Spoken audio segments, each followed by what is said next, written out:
Okay, so Beau, if you're I ready feel to kind go. of scared. It's just the three of us. Nah, it's good. It's like our parents left. I We're know. responsible for ourselves. In the Newsroom is a production in partnership with Studio Stillwater.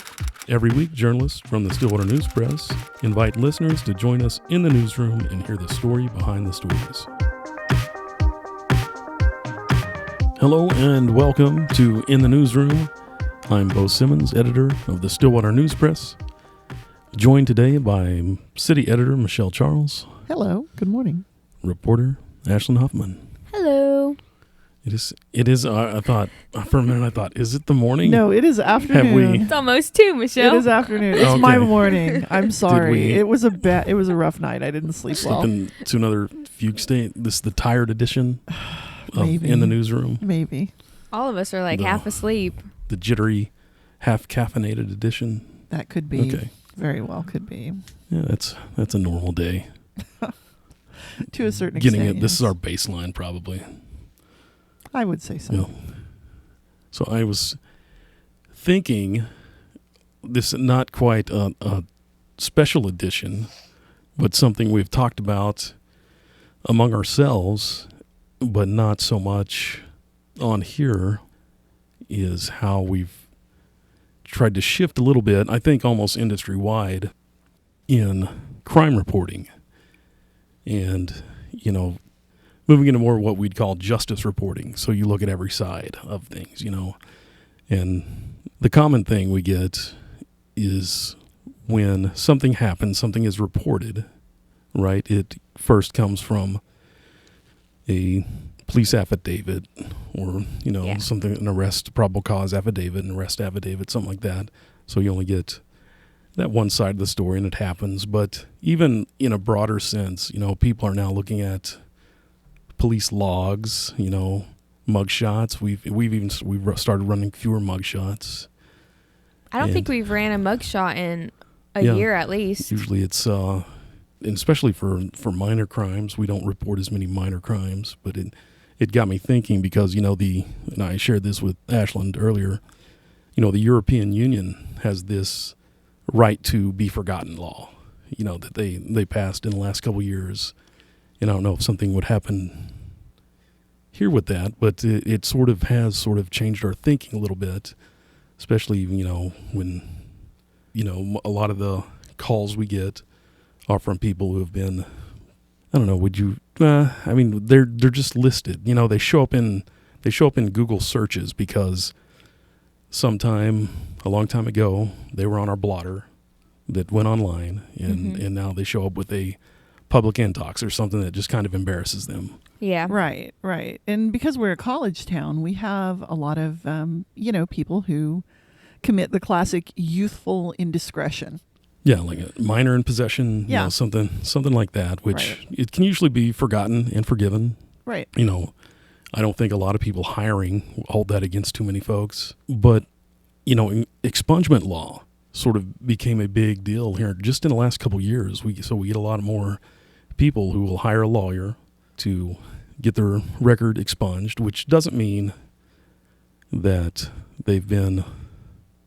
Well, it doesn't mean the arrest didn't happen, so it's still a public record. And not all crimes can have an expungement. Like Right. if you're a Right. sex offender and you are charged and convicted of a sexual-based offense, you can't get that expunged. Right. Sure, not everything's eligible Yeah. for it. Not everything should be. Exactly, yeah. But you're right. The expungement, it takes care of the legal record. It takes care of what you're going to...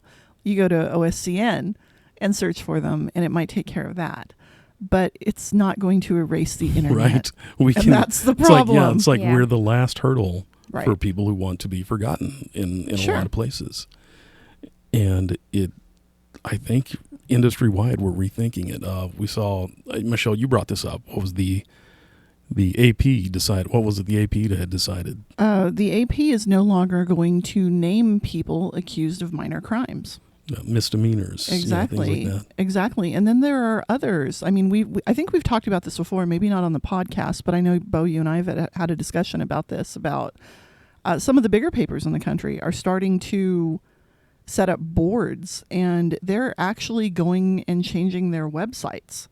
People can petition to have, who have served their sentence or moved on in their lives, rehabilitated themselves, whatever the situation might be, to have the stories about them taken down. Like they've created internal review boards. Yes, Okay. yes, and it's based on exactly what you said, the right to be forgotten. This is a new phrase that is echoing even in American journalism now, and you'll hear more and more about it. And the problem really is that the internet's forever, and almost every page is probably archived somewhere, or someone has a screenshot. And it does get to the point where, you have to wonder if, as we're moving in terms of criminal justice reform, right, away from, okay, are we punitive? Is the concept of restorative justice is becoming more and more of a conversation where, so much, serving time can only do so much. It doesn't really fix how the other party was hurt if you've hurt someone. Mm-hmm. So this notion of restorative justice, where you rehabilitate yourself, resume your role in the community, and that somehow you attempt to, in whatever way you can, compensate, emotionally, financially, whatever, the person who was the victim who was hurt by whatever you did, seems... Anyway, there's a lot of discussion around it right now. I don't know. I know we've been thinking about it for a couple years. Well, do you remember that story you sent me from the Marshall Project that got me out of wanting to even write affidavits because they are one-sided? Oh, right. The Marshall Project did a couple of different things. I can't remember off the top of my head, but... Well, they look at, they look at criminal justice reporting a lot. That's a big thing, and just criminal justice in general. And that is one thing, is that, we got to remember when we're getting these affidavits, and they've been kind of bread and butter, the crime beat, for a long time, but we have to remember that they are written from the perspective of the people who made the arrest. Mm-hmm. And they themselves are based on the officer's initial impressions. Yeah. So there's not always a lot of evidence. All the evidence has not been analyzed at that point. It's not even been maybe gathered. So you've got just whatever the accusation was and whatever the officer's initial impressions are. And everybody, everyone's judgment is subject to revision after they learn more. The cops themselves might not even tell you the same story 3 months down the road. But we've put it out in the newspaper, and that's all anyone knows about this person. Yeah. And their defense attorney certainly isn't going to give their side of it because they don't want them talking to anybody. I have definitely asked that before, like, hey, we have the officer's side. I'd like to get your side. And like, Ashlynd, we can't. I'm like, okay. But yeah, that's kind of why I stopped writing affidavits unless it's like a major, major crime. I typically do not write affidavits anymore. That and that police jail reform thing I took. What do you remember what group that was I did? The workshop? Was it Vera Institute or was it? No, it was the jail and prison. Oh, that was a pointer reporting on jails. Yeah, I took a seminar and they reported on the thing that stood out to me was these people are not even convicted. They're technically innocent, And if we're blasting out their name and their mugshots and all that, they haven't been convicted. And I feel like that's not right to do as a reporter. Well, the other side of that, with everything, we weigh the public good, mm-hmm. Right. versus, the public interest versus what potential harm. Yeah, exactly. So, if someone if someone potentially did something that could make them a danger to the community, you're certainly not going to hold that back. Right. Yeah. Like those major crimes that would be for the public interest, of course, we would do. But like public intoxication and driving under a suspended license, like nobody cares about that stuff. A minor really. drug bust. Yeah. But if you've got someone who's accused of murder or who's, accused of being a sexual predator. Yeah, those are the ones. And, sometimes charges will be filed and someone will not be arrested. And so in those instances, I'm like, okay, charges have been filed for a sexual offense or a homicide, but no one's been arrested. An arrest warrant has been issued. The public should know the name and who they are. I still don't use mugshots, but... And something I'd thought of, too, is that came out of the AP discussion is that they're not going to name people accused of minor crimes. And the other thing with that is, unless they plan to cover the story all the way through to the end. Right. And this is the other problem we run into, right? Is that a lot of times these charges are filed and then they're amended. They're dropped to a lower charge. Someone pleads out, or maybe the charges are dropped completely. Yeah. And the arrest is blasted out into the public, and the eventual dropping of the charges, the eventual pleading to a lower charge, whatever, that is never, that's never put out there. Not as grabby. To our credit, we do follow through. Yeah. We do on bigger cases. That's why I stopped writing affidavits about like domestic violence, because it's a horrible crime, but I don't keep up with every single case that is filed for domestic violence. I don't add it to my crime budget because it would be overflowing. And so if I'm not able to keep up with the case, I won't write about it, because if it is amended or dismissed, I would like to know so I can update it online. I mean, I've had people call and tell me, hey, this has been dismissed, or they pled guilty to a lesser charge. Can you fix it online? And of course, I always fix it online after I verify, but I would like to know firsthand without people having to call me.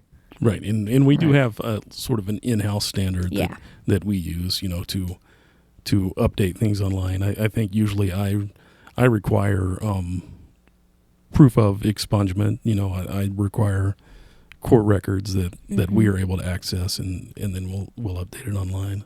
Right. I remember that attorney who kept calling us, and it was exactly that. It was a public intox for a kid. He probably got picked up on the strip, walking down the strip drunk or something.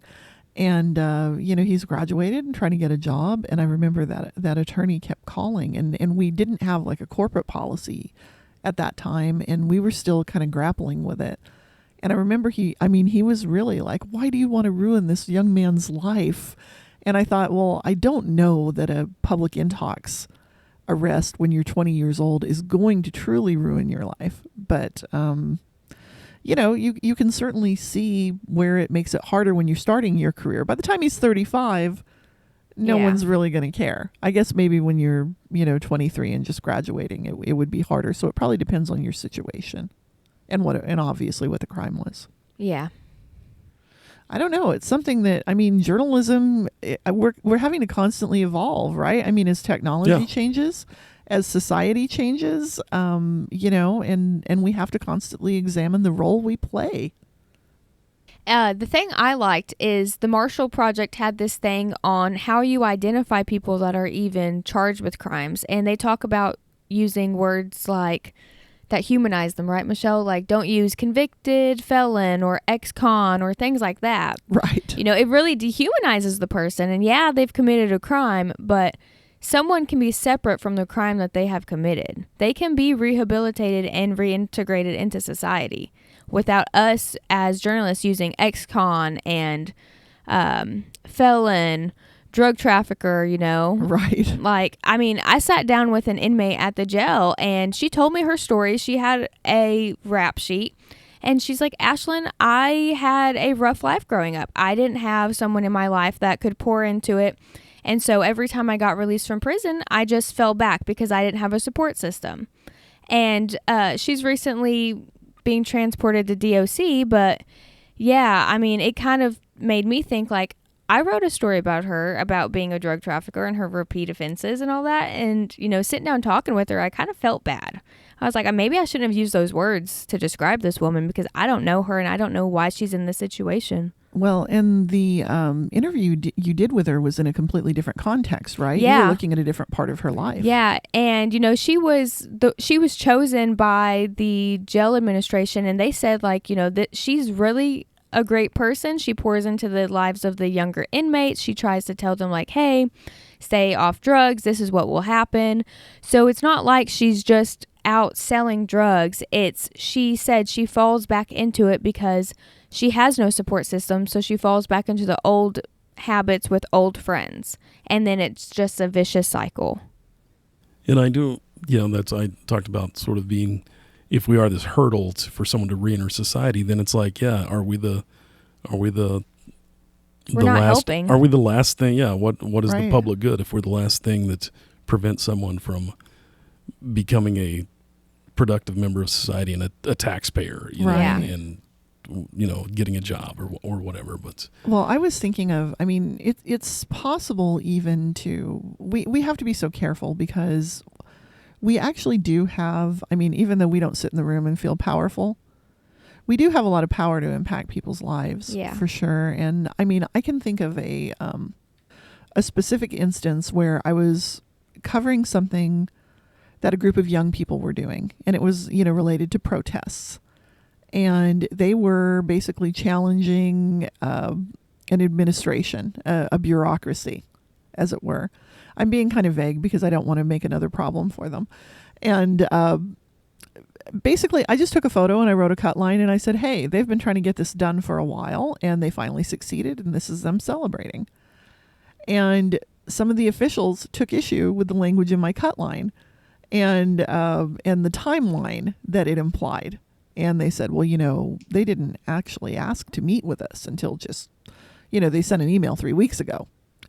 And I'm sitting here thinking, well, you know, I'm standing up for right. You know, I'm not going to knuckle under to this because I felt like, you know, they had been actually trying, not sending an email, but, you know, I think marching and doing all these other things. right, even if certainly you, was Yeah. a even if you request. didn't get, even if you hadn't made this request, the movement was much older than Exactly. than what they It had been going are on letting for on. Yeah. it had been going on for months. So Yeah. I kind of factored all that into it Yeah. as part of the process. Well, anyway, so I thought, okay, I'm standing firm.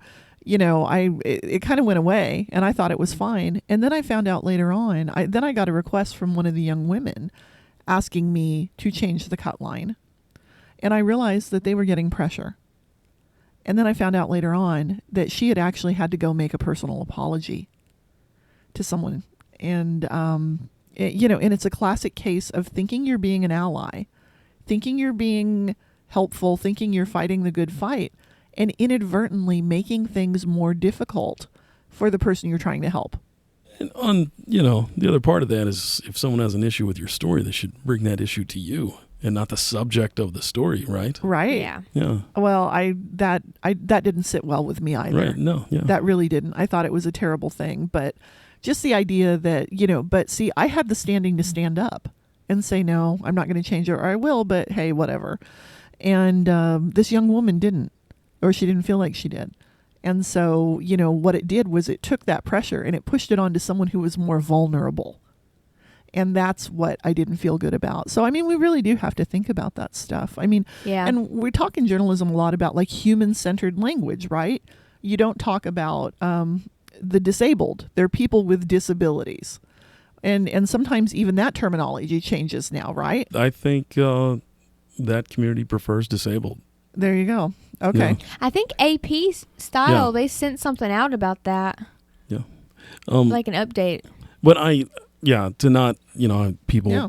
might be listening to this thinking it's all soft-hearted do-goodness now, like but No, I it's do not think that. I do think there are caveats to that because, especially just with records, you know, and people, Right. because Ashlynd, you've seen people who have been arrested multiple times and Yeah. it gets dismissed time after time yes, after time. time after and, time. And it's like, it's kind of good for you as a reporter to know that exists, that this law enforcement has had all these, you know, different incidents, you know, that you can look up for one Right. person, because if the law had changed where that record no longer exists, then people in the community may Right. not know, like this could be a potentially yeah, harmful especially person. when it's like a Yeah. dangerous crime, you know? Right. And Because there are people out there who are really hurting other people, Right. and Yeah. the complainants are either the complainants tend to either disappear or end up dead. or get scared and drop Yeah. the charges. I mean, and then this person comes up for charges again and again and again, and it never goes anywhere because somehow the victims are, you know, it looks like anyway. He handpicks his victims very carefully, vulnerable people that would not want to appear in court, you know, and it's like everybody involved. The court system is frustrated, law enforcement's frustrated, lawyers are frustrated, you know, victims are frustrated.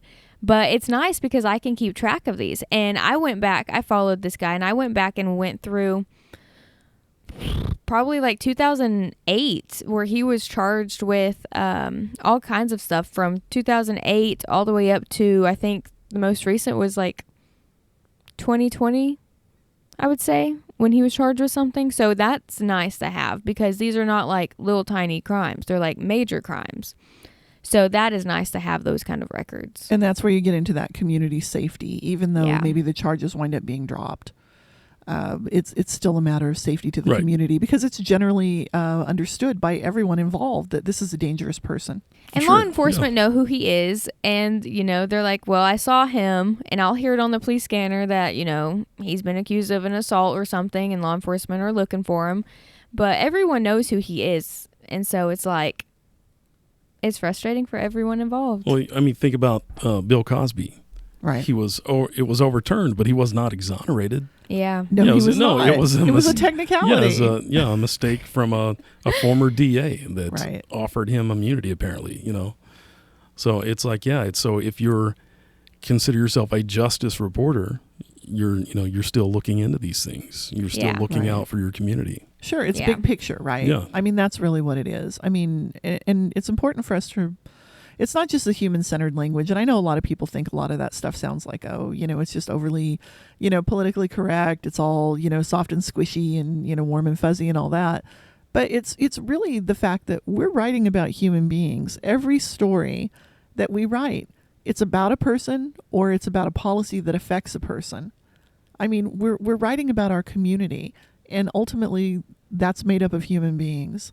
And so we have to keep that in mind, whether it's, trying to alert the community about a danger, whether it's trying to give somebody who did something that didn't really hurt anyone that much an opportunity to, rehabilitate themselves and move on with their lives, or whether it's, looking at a policy that hurts people, whether even if it was meant to do perhaps a good thing. We just have to remember that it's always about people.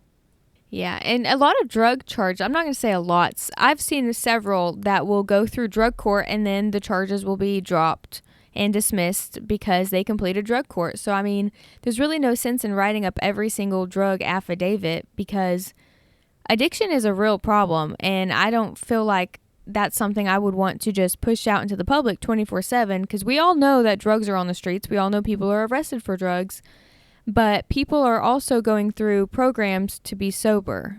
And why would I want my story to hinder them from finding their next job? And even our state now has, there's a definite push, right, at the state level to divert these people, keep them out of jail. Yeah. Keep them, put them in a treatment program, get them to where they can keep their jobs, they can keep their kids, they can, they've got a chance to Help have them. a productive life, help Yeah. them instead of just punishing them. Yeah. It comes down to a question of, I remember Governor Fallon, who, actually, she really started pushing for the sentencing reform early on, which was not popular, and it was surprising because she really towed the Republican line, the law and order line, for a really long time. But I remember her, using that phrase that we've heard other people say too, that we're putting in jail people in jail that we're mad at, not people that we're afraid of. Yeah. And I think that's maybe kind of where you have to differentiate it. Maybe that's what we're looking at too. Well, I mean, in big picture is, I think, was we probably couldn't have afforded to build another prison to, We could not to house everyone else that, was committing property crimes or Yeah. Right. drug crimes. Yeah. I'll never forget when Yeah. Joe Albaugh came out and said that he needed $1 billion Yeah. for corrections. So, yeah. Okay, moving on. Okay. Lighter note. Yeah, I know. Well, enough inside baseball. We got I got an email from who I hope is not someone pranking us, but someone representing Focus Features, right? Yes. Maybe we'll have some If interviews. it's a prank, I'm going to be for so this- sad. No, it almost, I don't know, it'd be a pretty elaborate prank, but I just, we got a call from, or an email from Focus Features about the movie Stillwater, and Yes.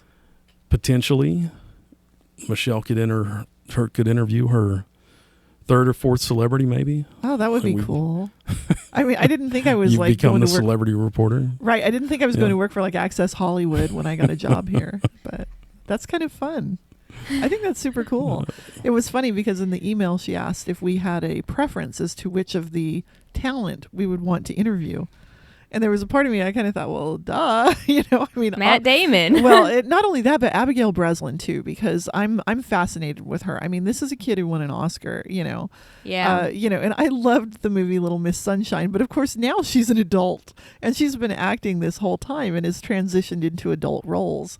And she doesn't seem to have gone off the rails the way many child actors do. So I think she would be a fascinating interview as well, because we've all watched her grow up. And I mean, she's probably about your age. You've probably grown up with her. Yeah, I have. But I just think it would be so cool to do any of them. right. And I do want to look at the international cast as well, because I do recognize that there are people who do things outside the US and that we are not necessarily familiar with. So I think that, and then talking to the writers, I just really want to ask someone why they chose Stillwater. Did they just like the sound? Did they just like the sound of the name? Does it tie into the idea of Stillwater's running deep? Is there a play on words? Is it like, do they know someone who's from here? I don't know. I want to find that out. I want to know why they chose Sonic Drive-In. Like, what about Sonic? Because it's the most Does that oaky thing think that imaginable. we're just Sonic? So you're going to watch that film just waiting for I can't wait to watch it. all the little B-roll of Exactly. anything we can see that relates to us. Be like, I want to oh. watch Matt Damon drive past the Agri Center. I want to see all the Stillwater stuff.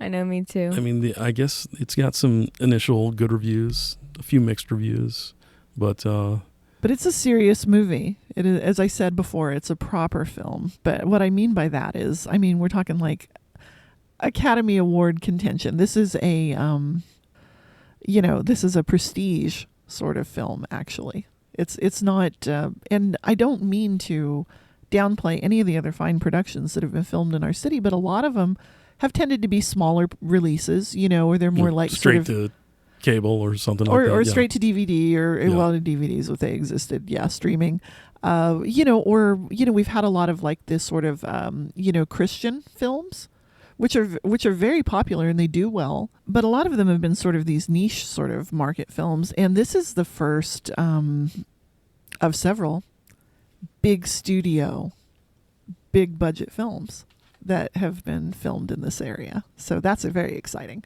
Yeah, before too long, they're probably going to wrap. They'll be wrapping Killers of the Flower Moon. Yeah. Yeah, we're still getting calls for that. Casting calls all the time. The other day they were looking for military men in the military or law enforcement to play 1920s cops. And you had to be a certain size, and you had to, have sort of a certain look. You could have facial hair. I think the main thing is like fitting the clothes, right? It's That's always a lot like, of it. it's a lot of it is, do you fit the clothes we already have here? And the fact is, what we're learning is that we are all bigger and fatter than people were in the 1920s, and it's been a little bit of a struggle. I think that's when they did the thing for the antique cars, they needed people who could drive old-timey cars. And there's an artist that I'm Facebook friends with, and he's Native American, and he went down to be one of the drivers, and he found that he couldn't fit in the little tiny car because he's a big guy. So it's like we've figured out that people have grown in many ways, and so yeah, just fitting the clothes and having the right look, being willing to have your hair and your facial hair styled in a 1920s fashion is also that would a big be pretty deal. cool, though. I would like that. That would be kind of fun. Oh, that's the other thing. Don't get your hair cut right. You got to let your hair and beard and facial hair grow out. Things like that. Right, so they can do whatever they want with it. Yeah. Yeah, like you'd have to be okay with getting your hair bobbed or put up or something. For like permanently? Well, I don't know. Or like a wig. Your Rapunzel locks might have to go. Anyway. But yeah, that is exciting. I'm super excited that we might have the opportunity to do some of these interviews. Also, Tom McCarthy. Helped write it, directed it, produced it. I was one of the producers, and this guy is a prestige director. He did Spotlight. I Right. mean, one of your all-time favorite movies, Ashlynd. Not one. That is the movie of my life. So there you go. So, I mean, yeah, this is a super cool thing. And they even talked about setting up a screening, which I think is Oh my hilarious. gosh. And we'll see what happens and when that is. But the idea of, a small group of people being able to walk into a movie theater in off hours to get an advance viewing of this is super cool. We should wear like ball gowns, like we're on the red carpet or something. Well, there is, yeah. And that yeah, is- Beau, get out your ball gown. And yeah, I don't know if it's a scoop or not, but and who knows what's going to fall apart or if they can make it happen. But yeah, I think at least we may get for the community, I think they'd probably do it as a fundraiser, are going to have an early screening so that members of the community could go and watch it before its wide release, and that'd be pretty cool. Yeah, I think Yeah, I would. I think the whole thing's super cool. And I mean, there are several things going on, of course, in this area now. The Oklahoma Film Office has worked really hard on incentives and rebates and things like that. They've set up a big indoor studio space in downtown. They took the Cox Convention Center and turned that into an indoor film studio. And so, I mean, we're really setting ourselves up for this. And we've got Killers of the Flower Moon shooting just a little bit north of here up in Osage County. We've got Stillwater, which shot a little bit in Stillwater around the OSU campus in Coyle. I think some of the oil field scenes were further out west, right? Well, and that I don't know. It seemed like a lot of the reviews, maybe he's not like this oil roughneck so much as like a construction worker. So maybe that was just sort of our early impressions of what the character was. All right. So we'll find out in less than 2 weeks. But yeah, definitely. And then we've got Reservation Dogs, that FX series that's been filming around that has wrapped, right? It has. The trailers, the teaser trailers are running now, and that's a big thing. Tulsa filmmaker Sterling Harjo has partnered with Taika Waititi, who directed Thor Ragnarok. I mean, he's known for lots of other things. He did, What We Did in the Shadows. Love that one. One. That's so good. That's the greatest TV series on right now, too. And the film is so great, too. And Thor Ragnarok. And I mean, he's like a big-time director. And he's attached to this series that's filming right here in Oklahoma with a huge native cast. So we've been very anxiously, we've been very excitedly following that as well. All right. A lot of cool things going on. Yeah. Ashlynd, you got anything to promote? Nah. Okay. We'll find out. We'll surprise everyone. Exactly. Not a problem. I have noticed that in the things that people are reaching out to me about, things are starting to happen again. Things are opening up, even with the older folks who've been staying home a little bit longer. I'm seeing that the Cottonwood Community Center is going to go ahead and host its ice cream social, which is a fundraiser to keep these old schoolhouses that now serve as community centers open and help maintain them. Project Heart, the Stillwater senior nutrition site, the senior lunch site, is planning on reopening its dining room in August, where people can finally gather and sit down together and eat a meal. It's been delivery this entire time? Since March of 2020. It's been almost 17 months. And I remember early on they said, well, we'll shut down hopefully for a few weeks. And here we are almost a year and a half later. That's what we all thought. Just a few weeks. Yeah. So anyway, that's kind of, but I'm noticing that that's the trend, and I'm very excited about it. All right. That'll probably do it for this edition of In the Newsroom. Thank you for joining us, and we'll be back next week. Thank you for joining us in the Newsroom. Look for Studio Stillwater wherever you find your podcasts. Find archived episodes on stwnewspress.com.